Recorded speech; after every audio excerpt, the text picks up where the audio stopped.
from my apps studio. This is my second stream, and as the topic suggests, you can say how to raise your child to become a leader. So this stream is for any father or mother who presently is online. And if you see your child as a leader, and when I say a leader who is going to lead his or her generation in a decade or two from now, then this stream is for you. One thing you have to understand is this, is that I can say with all authority, you were not born in this generation. As a parent, you were born in the last century, and you didn't grow with the digital tools you're seeing around you today. But your child is born in this generation and in this age where the world has been computerized.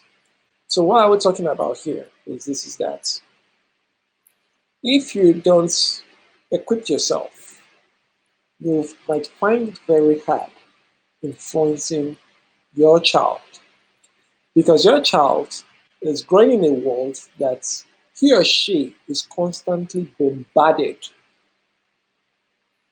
with informations both relevant and irrelevant to our well-being. Now, I'll show you a story briefly. I want you to see that, then I'll come back. We'll comment on it, we'll talk about it, we'll elaborate on it. This is about a lady, I'll call her a Wonder Woman. She is a mother and the CEO of a company back in China that broke the records as at, was it 2015? Yeah, Jane Sun. She helped our organization earn $4.4 million in 17 seconds online. Let me take you straight to Jane Sun. Let's hear from her before I go further, because this is my second live stream. We are giving this tool a good run. My name is Jane Sun. I'm the CEO of Ctrip.com. Yeah.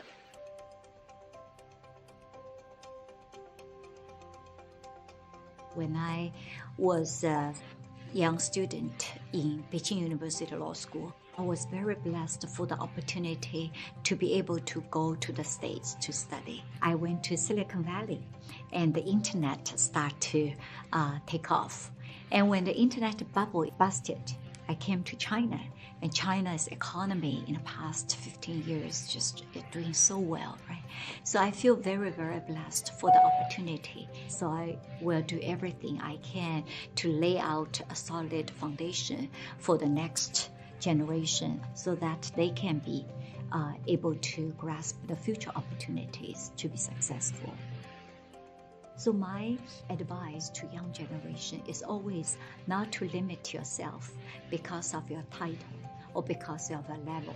Always do the right thing for the company. When I was a CFO, I didn't limit myself by just doing the supporting role.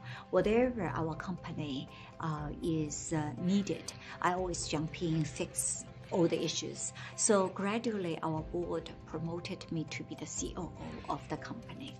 And when I was a COO, I was also leading a lot of international business. So gradually I become the co-president of the company, and later on become the CEO of the company. That's how you learn. That's how you will be rewarded. Be brave, step out to your comfort zone. Success for different people means different things. In the company level, leading the company to deliver value, take care of our customers, generate values for partners and our shareholders, take care of our employees. These are the 4 fundamental things every day I think of. In the community, I think also beyond work, we also need to contribute a lot. With Prince Harry, we joined him in promoting eco-friendly travel environment, because we want our customers to be environmental conscious when they travel. I took my kids to visit the refugee camp last Chinese New Year, make her to be very appreciative of what she has. So for me, happiness and success, meaning how much you contribute to your company, to the world, to your family. That's how I define my happiness and success.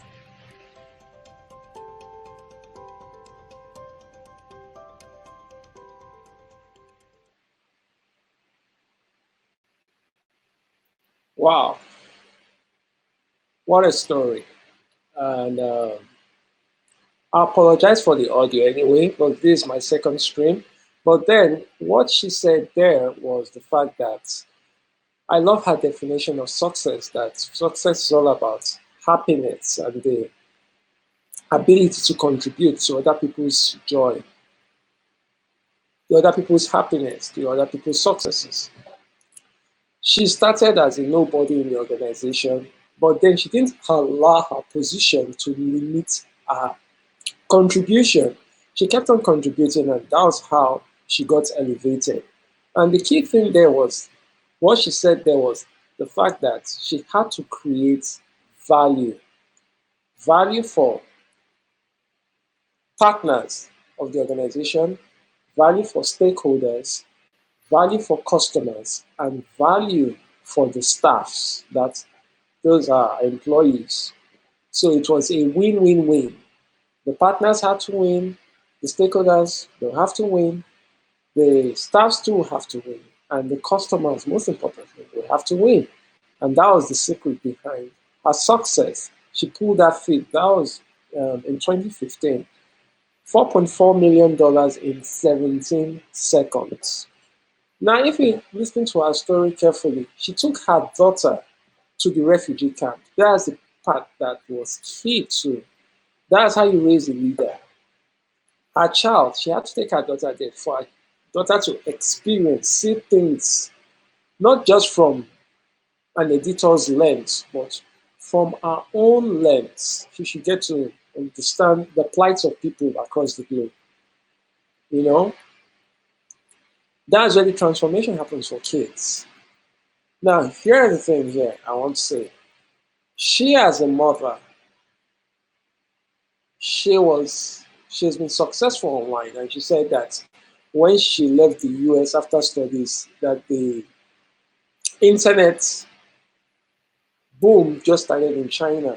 So she got herself into that domain and, kind of like worked herself up to be successful, basically to become a role model to her children.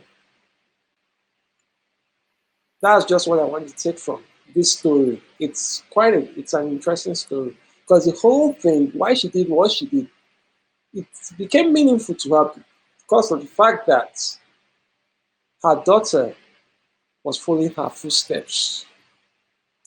So if you want to raise your kid to become a leader, first thing first is that it's imperative that you raise yourself, particularly in this digital age. Yes, you didn't grow up with Facebook, you didn't grow up with Twitter, you didn't grow up with Snapchat, you didn't grow up with YouTube. That's the reason why you have to avail yourself of every opportunity to get your hands around all these things so that you be in a vintage position to influence your child. That's the way leadership of the 21st century has. It's going to run. Believe me, that's the way it is.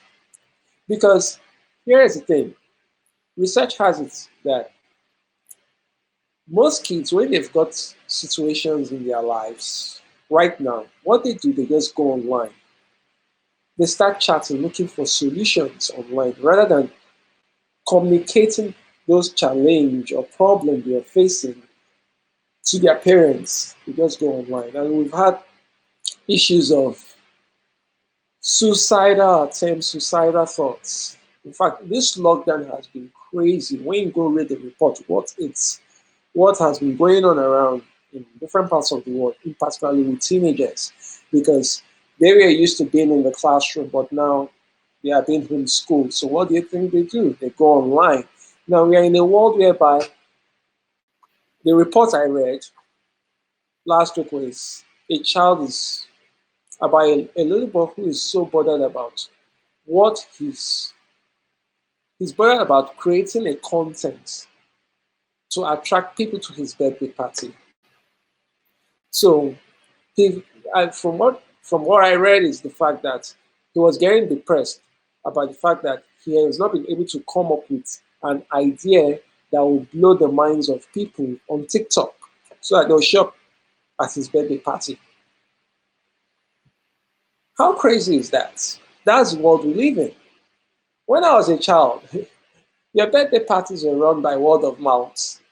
Your parents would buy some invitation cards, scribble addresses, share it around, and in most cases it's just word of mouth. Hey, Thompson is having a birthday coming up next weekend. Will you want to attend the weekend birthday party? Sure, I want to.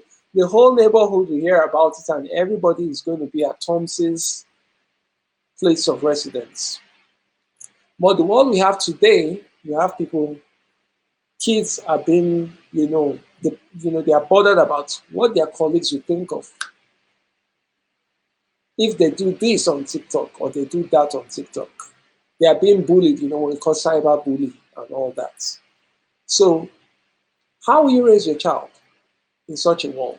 It starts with you learning how to dominate their own world so that they pick the tutorials from you. I'm a digital philanthropist, and this is just the beginning because we are in one journey of a lifetime. I would say that. Well, I want to leave it here. I want to leave you with this thought for today. Hopefully, over the weekend, I'll come up again with another stream.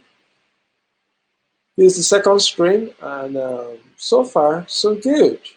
The app performance is okay, it's splendid. In case you've not subscribed, come on board. The invitation link is there. Subscribe to the app. It's free. When you come in the app community, that's when you would have a better feel of the community. One, two, when you subscribe, it's a way of supporting charitable deeds too. It's one way of you becoming a philanthropist. Three, when you subscribe, you come into the community, you're not only just going to have access to my content, you're equally going to have access to other contents because I've been seeing fantastic content put out here by creative creators. Let me use that phrase, you understand? And the fourth thing is that when you're here, you'll have first-hand knowledge. You'll be privy to every broadcast. Whatever channel you subscribe to, you'll always be privy to their broadcast before the broadcast comes up. So at the end of the day, you won't miss a thing in the live streams. So they say the early bird gets the worm. Tell you to come on board and have a feel of the community. It's pretty cool. It's pretty good. I remain a Bill Osaya. My friends call me Osas. I'm signing out. Remember, a happy spouse is worth billions. Over and out.